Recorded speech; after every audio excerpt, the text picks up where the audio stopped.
Hello, everyone. It is Tuesday, March 30th, 2021, and it's about 11:34 Pacific Standard Time in North America. This is the Language Workstream of the Inclusive Naming Initiative. My name is Celeste Horgan. I am one of the leads. The other lead on this call is Larry Kunz. The link for the agenda for this meeting is in the calendar invite, so please take a moment. Add yourself to the agenda as an attendee. If you have anything that you would like to speak on at this meeting, please feel free to add it to the open discussion points. Aside from that, we're pretty much going to walk through the issues that we defined for ourselves a couple of weeks ago and see what the status update is on work being done. Hey Celeste, did you get a note taker? I did not get a note taker. Okay, I can go ahead and do that. Thank you, Larry. Sure. Okay, so status updates.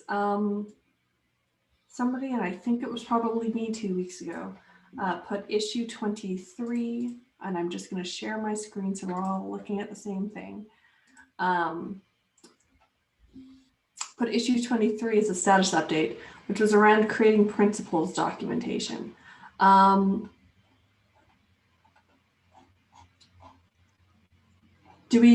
I think the action item that I had was, can we write a slightly better issue description so that we know what this issue is actually about?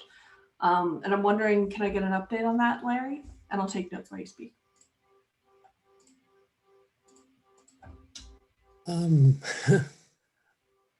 I think the principles was about what are the factors we'll use in evaluating terms and their alternatives. And I really haven't had much of a conversation about that, so I'd welcome a brief one here.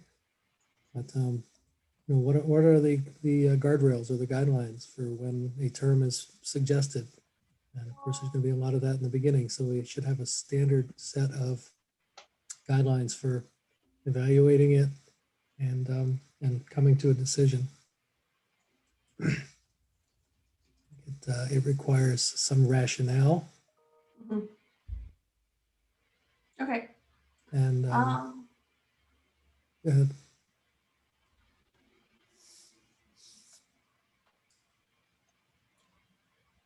Sorry, Celeste, I thought you were going to say something. No. I thought that I was cutting you off, so I didn't want to. No. You know, I think one of the guidelines definitely is that each proposed term and alternative, there should be a rationale involved. Okay. But, other things we could consider are prevalence. Is it a general software term, or is it some corner of the industry? Things like that to help us prioritize. And again, I welcome input from folks, either right here in this meeting. Perhaps we can talk about it on Slack afterward if people have thoughts. Okay. Just in general, one thing we seem to have, like this is a good long conversation for some of us to start to have, and I think we could get some good work out of it. And do we need to maybe try to schedule some one-off working sessions just to generate some initial output? Because I'm seeing the pieces, like we have chunks of this in chat, we've had chunks of this going on, I'm hearing some commonalities from people. One example is some kind of ranking or alert system of like, this is a red or a yellow, you know, be cautious, or different kinds of things like that. And we've been also talking about the other reasons for the whole range of reasons and how that would look in the format. So, you know, I would be interested in joining in and doing that one without taking all of our time in this in a status session, basically. So I guess what I'm saying. I'm a little hesitant to add more meetings to people's calendars, with the exception of, I think if enough people say yes that they would like that, then I'm not gonna push back, and I can help facilitate like setting that up and putting it on calendars. Another thing that we could do is try to schedule like a 3-hour writing sprint that's Slack based, and you would just basically would plan to come in with for however much time you can commit. You know, we would say, yeah, I can appear for a little while during that 3-hour window, and the people who are sort of running the sprint would be able to come in and give you a quick status update of what's going on, and you know, and then give you places you can go in and work and write and so forth, and then maybe some kind of shared environment like HackMD or something like that. Just throw that out there to consider. I don't really see that for guidelines. I think after we have the guidelines, that might be a good exercise to go through. And we can apply the guidelines to the things that come up during the sprint. That makes sense? Chat gives a chance, a place, some levels of the discussions. So we can go into like getting into something like, oh, let's say maybe we want to have a ranking system. What's that going to be? And then those who are in chat at that moment discuss it through. And of course, it's all logged for anybody who wants to catch up on the rationale around it later. Just trying to think of some alternate ways to time shift the effect of rather than trying to get everybody all together in real time. I know that in the Workstream leads group, there are a couple of documents that we're looking at, like, you know, the overall guidelines for I&I. And the idea is that we will comment on those and come up with something we like, and then release it to the general membership for input. On the principle that it's better for a small group to at least start and put together something that small group of interested people likes, and then release it to the larger community. And I think that the guidelines here might be that might have similar attribute that way. That I see there's 13 participants on this workstream call. I would imagine that not everyone is interested, especially in formulating the guidelines, but maybe if half of us were, that would be 6 people. We could either have a meeting or chat in Slack and come up with something, and then ask the larger group for feedback and or validation. That's kind of the way I envision it. Rather than opening up to the world.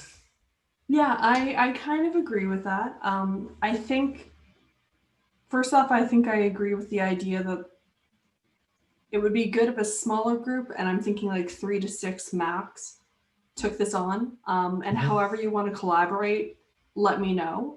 Like if you need a Zoom meeting, if you need to doodle, like whatever. And then I think when you're ready, bring it back to this group first for review, and then we bring it to the largest group. Karsten, would you like to sort of take the lead on that?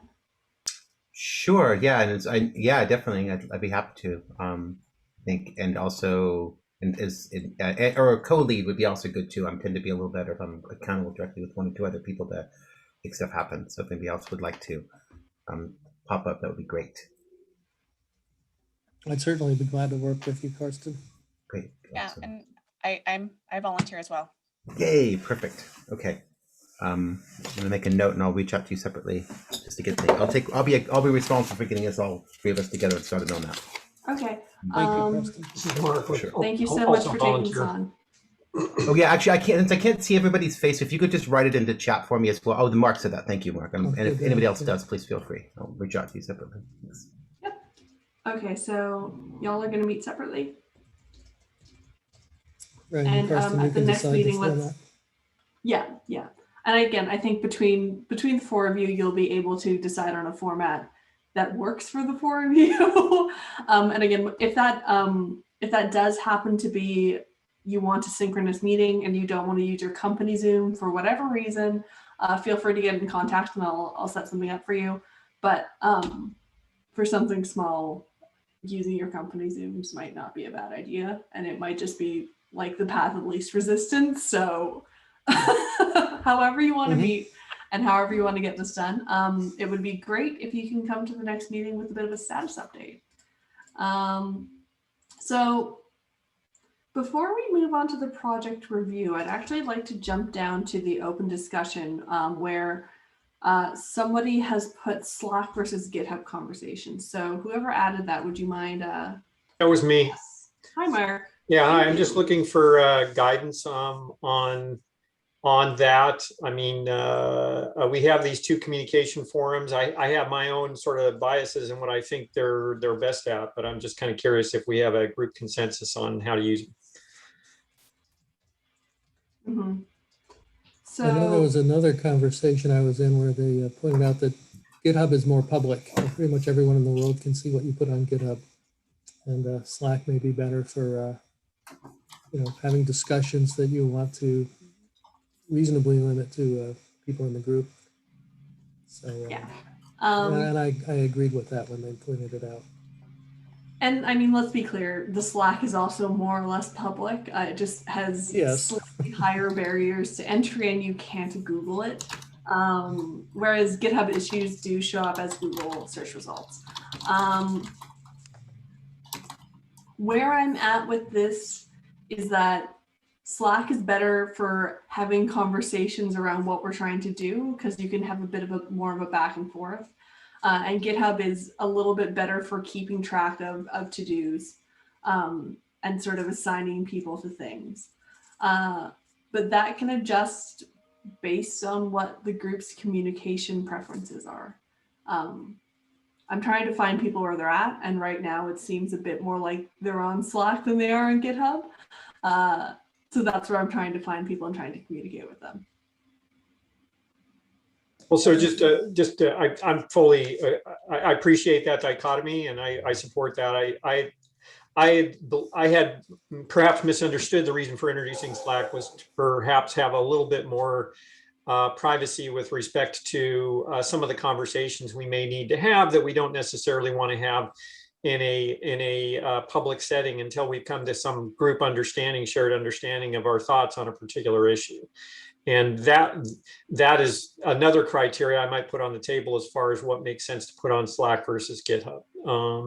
But again, yeah, it's sometimes difficult to have conversations that are perhaps sensitive in a public setting, and maybe Slack is better for those cases. In terms of what the Slack settings are, I would, when you say not, it's public. I mean, it is public. The archives are publicly accessible and viewable, or do you have to be a member of the group to see? So when I say the Slack is more or less public, it means that any person from the internet who has the inviter link can join the Slack instance. For now, we've been distributing that inviter link, for example, at the top of meeting invites. But again, if we sort of like peep into the sharing settings for this, more or less anybody can view this meeting invite document. So the point being is that Slack is a little bit more private and it's not Googleable. Like you can't see those messages show up in a Google search, whereas you can with the GitHub issue. Again, I'm trying to find people where they are. And there was definitely a period of time where we weren't seeing a ton of action in the GitHub issues, so it wasn't the greatest place to have that conversation. But we can kind of decide as a group and as things emerge where the best place to have certain conversations is. I think for a lot of what we're doing right now, where we're still trying to decide like what are our principles, ? What kinds of information do we need to gather from people, ? We're still answering a lot of those big questions. And GitHub issues are like not a great place to have that kind of brainstorming type of conversation. When I think we get more a bit words today. When we get more into deliverables, so when we're in a place where it's like, okay, we're ready to start producing recommendations, that's I think where GitHub issues start to become more useful to us, because it's like a typical Kanban agile story setting where it's like you have a thing that you're trying to produce, it's easily encapsulated in a paragraph or two of descriptive text, and then you can assign it to somebody. But right now we're still trying to figure ourselves out.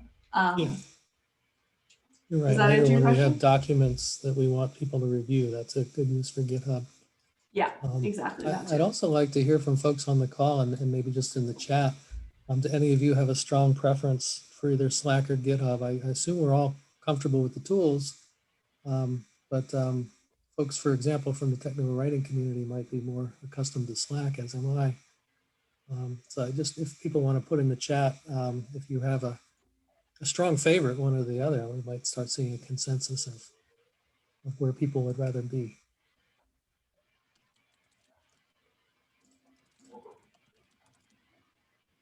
So for conversations, I think Slack is easier for most people.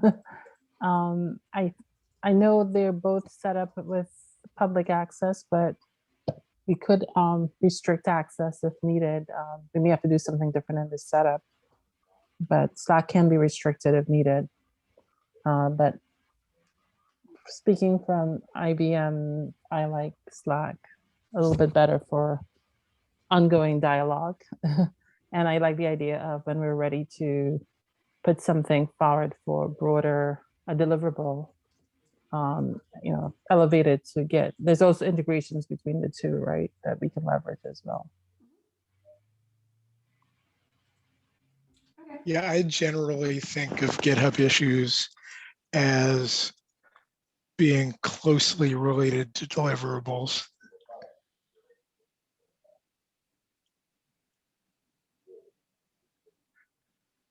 And Slack for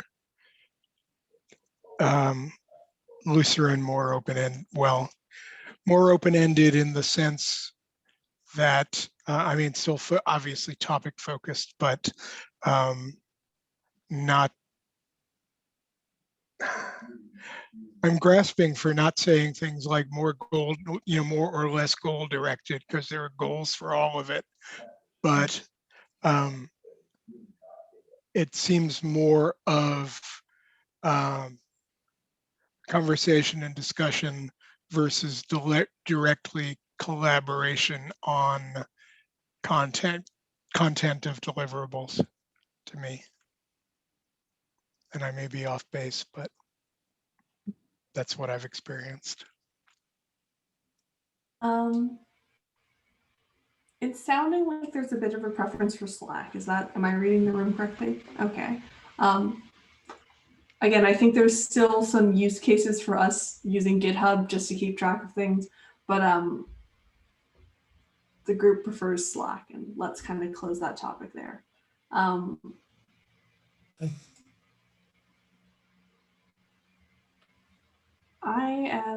I'm gonna move on and I'm gonna take us through the project board. So to remind everybody, right now we have 4 pieces of work in progress. Those were decided on by the group at the kickoff meeting. This is really quick. It's just a really quick status update on each of those work items and where they currently stand. So gather initial recommendations from participating member companies and reconcile. This is pretty much my action item right now. We had a really good discussion in Slack around what we should and shouldn't include in this spreadsheet and what information we could and couldn't collect from people without running into kind of like legal barriers. And where we landed with this discussion was let's collect publicly available resources and recommendations. So if a company has published those, like Splunk has published their writing on biased language guide, then that's something that we can happily reference. We also wanted an opportunity to collect recommendations from people who aren't able to share those and who don't publish those publicly. In which case, we're just going to ask people not to give us that information. And we're not going to attribute it to any particular company. And that's kind of where we stand right now. So I sent out the spreadsheet to the mailing list earlier this morning. If you had hiccups with access to that, please try it again because I got impatient with our G Suite woes, and I just decided to like manually add the mailing list. So I bypassed automation in a way that nobody should ever bypass automation. Regardless, this is in progress, and we are actively collecting recommendations as of today. Okay. Sorry. So this was revisiting the evaluation framework. And the task here was to take the evaluation framework that we came up with for Kubernetes and make sure that this represented what the group wanted to evaluate language against. This is closely related to creating that principles documentation. So I really, and we talked about the principles documentation before. So I really wonder if that task force wants to look at both of these issues, because I have a feeling there's enough overlap there. Okay. I mean, Okay. Karsten, I'd welcome your input because I know you jumped on the guidelines or the principles doc, but to me, this is a little bit different. This is more about the process. Once we have the principles, what is the process that gets followed? Yeah. Who are the people who wear the royal robes and make the final decrees and things like that? Yeah. I certainly see overlap, and maybe they do need to be blended. Yeah.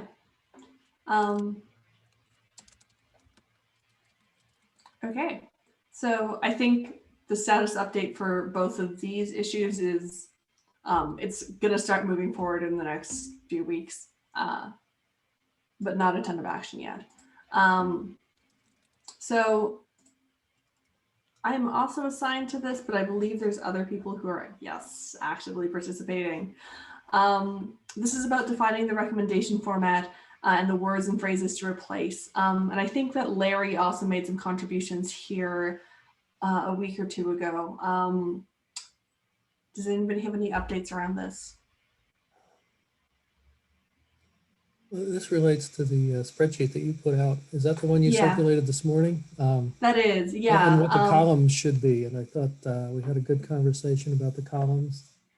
Okay. Okay. I don't know if you updated the spreadsheet after that conversation. I certainly didn't want to go in and start doing that in the public document. Thought I'd make a mess. Yeah. I was actually, see, now I wish we had synced up, but it's my fault for not doing so. Because I wish you had gone in and actually edited them. I assumed that that's what you were going to do. And so I didn't make any updates, so I apologize. It is what it is. That said, I don't think that the recommendation format necessarily is directly tied to like what information we get back from people.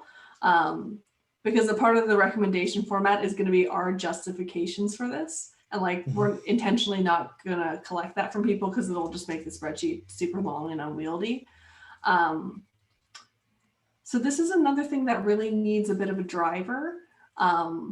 So if anybody is super interested in coming up with a template and like maybe wants to sync up with me and Larry about that, it would be a super helpful thing to spearhead.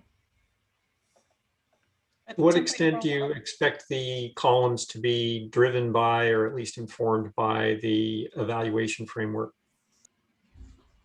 That's a good question.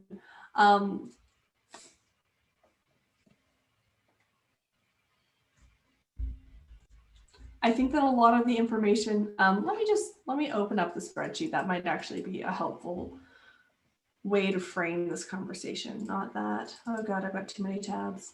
I was asking mainly from a question of dependencies. Yeah, that makes a lot of sense. The recommendation spreadsheet, oof, updates. Wonderful. So this is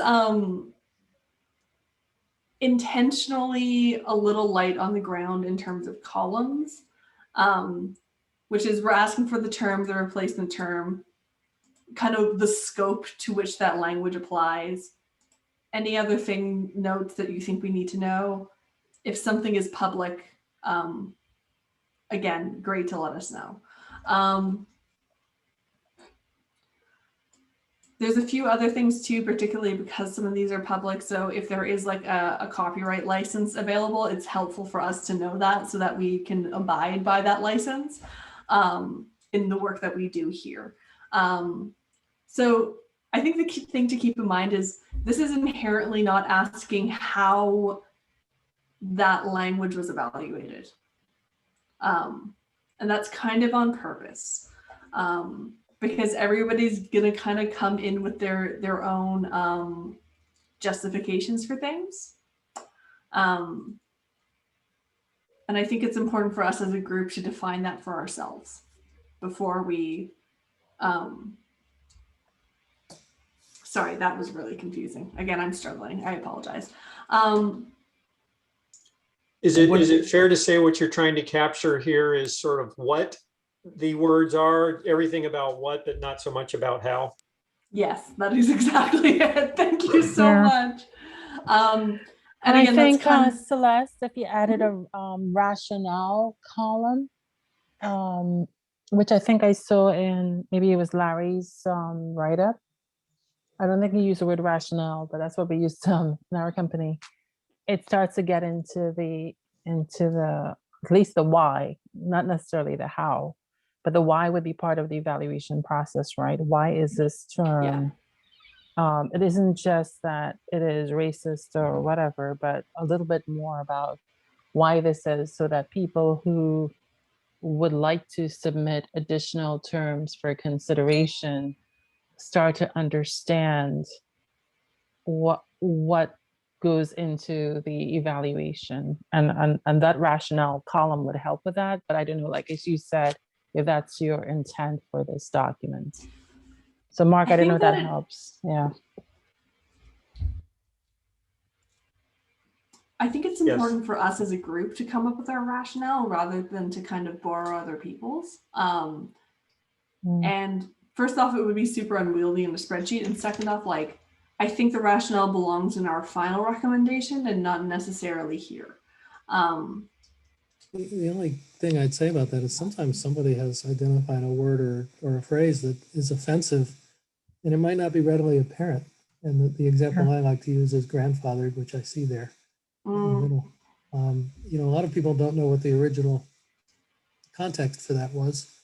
Until I was old enough to be a grandfather, I didn't know, and the term never bothered me. Yeah. And then I found out it was about voter suppression in the South and the post-Civil War. And, you know, if your grandfather was an eligible voter, then you are, and vice versa. And I can see where it's offensive in a you know, very fundamental racial sense. We don't have that. We don't have the ability to capture that. So if somebody made a recommendation, we might see the term and say, well, I don't see anything wrong with that. It looks perfectly fine to me. And just a few words would be helpful. And maybe that column that says sources and citations could be shape-shifted a little bit to say rationale or justification. Yeah. You know what? Oh, my God, rationate. We could just allow folks as we put things in to sort of recognize, hey, somebody else wrote it and it sounds good. I'll add a couple of words and just be like something that we're all kind of working on as a group here, because I think that's part of what we're looking for, is that we come to kind of a group consensus that isn't, you know, I don't put Red Hat's label on that and say this is Red Hat's opinion about all of these words. It's kind of like something we all talk about as a group, and as common humans we can come to an agreement. It's not you know, it's not a copyrightable idea. It's a thing that we can kind of discuss and come through and say, this is, you know, this is the meaning behind this, and so forth. And then that way we're also fulfilling some of the function that I think that this initiative really provides for all of us, which is, you know, a consensus among a group that really speaks with a lot of authority instead of a bunch of individual voices throwing things out there. Yeah. And that's a part of why I was concerned with, like, particularly finding things that are currently public, because then I think the recommendation gets into the game of citation. And I think where we can collect citations is actually where we become, like, quite powerful in gathering consensus. However, we are at time and I don't want to keep anybody too long. So thank you so much for your time, first off. Second off, I think the answer to the question of where do we stand on that last issue of recommendation formats, I think Mark focused our thoughts in a really great way there, which is that there might be a dependency here on the data that we gather right now and what our principles are. So we should maybe table that for a second and move forward with what we're doing here before we commit ourselves to a format. Does that make sense? Yes. Yeah. Okay. I'm going to call the meeting to a close then. Thank you all so much for your time. The recording will be up available eventually, but I'm having trouble retrieving recordings as well. So, so look out for it, but potentially not right away. Have a good one, everybody. Bye. Thanks. Bye. Bye. Everyone, bye-bye. Recording.